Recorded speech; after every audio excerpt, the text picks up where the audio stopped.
Hello बच्चों, चलिए प्रश्न को देखते हैं। प्रश्न है हमारे पास, यदि थीटा एक वास्तविक संख्याएं हैं तब सारणिक हमें दे रखी है। सारणिक की प्रथम पंक्ति के अवयव हैं एक एक एक, द्वितीय पंक्ति के अवयव हैं एक एक प्लस साइन थीटा एक, तृतीय पंक्ति के अवयव हैं एक प्लस कॉस थीटा एक एक का अधिकतम मान है। प्रश्न के हमें चार विकल्प दिए हैं ए बी सी डी, जिनमें से हमें एक सही विकल्प का चयन करना है। चलिए सर्वप्रथम हम प्रश्न के लिए मुख्य अवधारणा लिखते हैं। मुख्य अवधारणा में हम सारणिक का प्रसार किस प्रकार ज्ञात किया जाता है उसका अध्ययन करेंगे।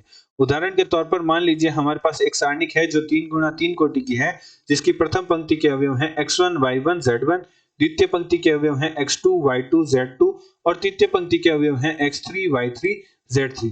यदि हम निम्न सारणिक का प्रसार प्रथम पंक्ति के सापेक्ष करें तो प्रसार कुछ इस प्रकार लिखा जाएगा कि x1 की गुणा में हमारे पास आएगा प्रथम पंक्ति प्रथम स्तंभ के अवयवों को छुपाते हुए अन्य अवयव लिखेंगे तो y2 z2 y3 z3 minus y1 की गुणा में हमारे पास आ जाएगा प्रथम पंक्ति द्वितीय स्तंभ के अवयवों को छुपाते हुए लिखेंगे तो x2 z2 x3 z3 plus z1 की गुणा में हमारे पास आ जाएगा प्रथम पंक्ति तृतीय स्तंभ के अवयवों को छुपाते हुए लिखेंगे x2 y2 x3 y3। तो गुणा कुछ इस प्रकार होगी कि y2 की गुणा z3 से माइनस y3 की गुणा z2 से, x2 की गुणा z3 से माइनस x3 की गुणा z2 से, x2 की गुणा y3 से माइनस x3 की गुणा y2 से। तो हमारे पास सारणिक का मान प्राप्त होगा x1 की गुणा में हमारे पास आएगा y2 z3 minus z2 y3 minus y1 की गुणा में हमारे पास आएगा x2 z3 minus z2 x3 plus z1 की गुणा में हमारे पास आ जाएगा x2 y3 माइनस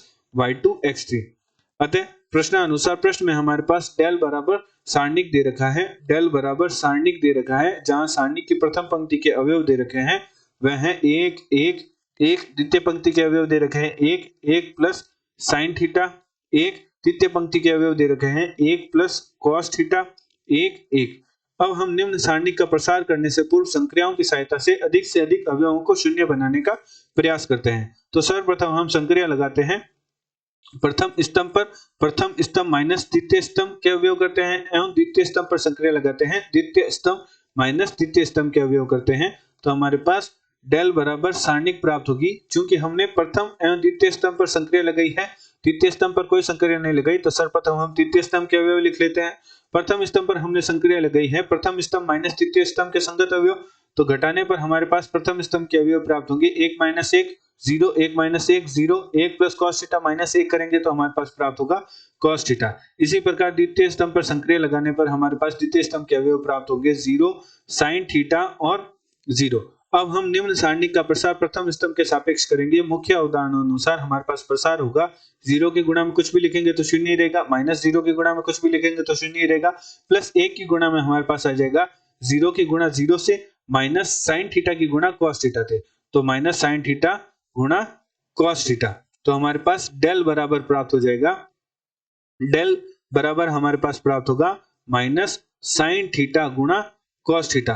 तो हम 2 की गुणा और 2 का भाग कर देते हैं।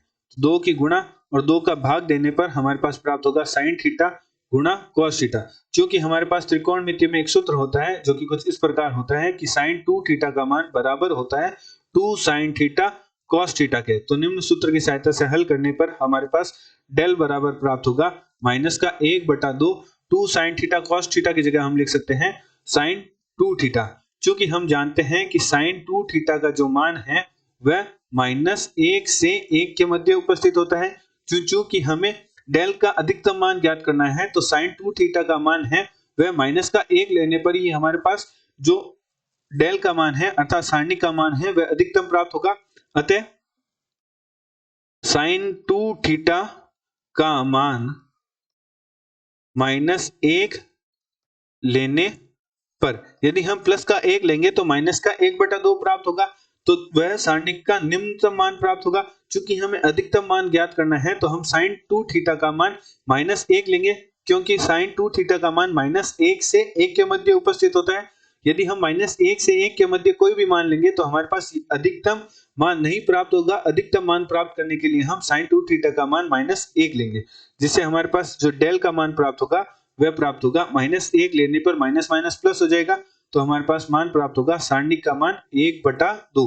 तो हमारे पास अधिकतम मान प्राप्त हुआ 1/2। 2। तो चलिए प्रश्न के विकल्प देखते हैं। दिए गए प्रश्न में जो ए विकल्प है वह प्रश्न का सही उत्तर है। आशा करते हैं आपको प्रश्न का हल समझ आया होगा। धन्यवाद।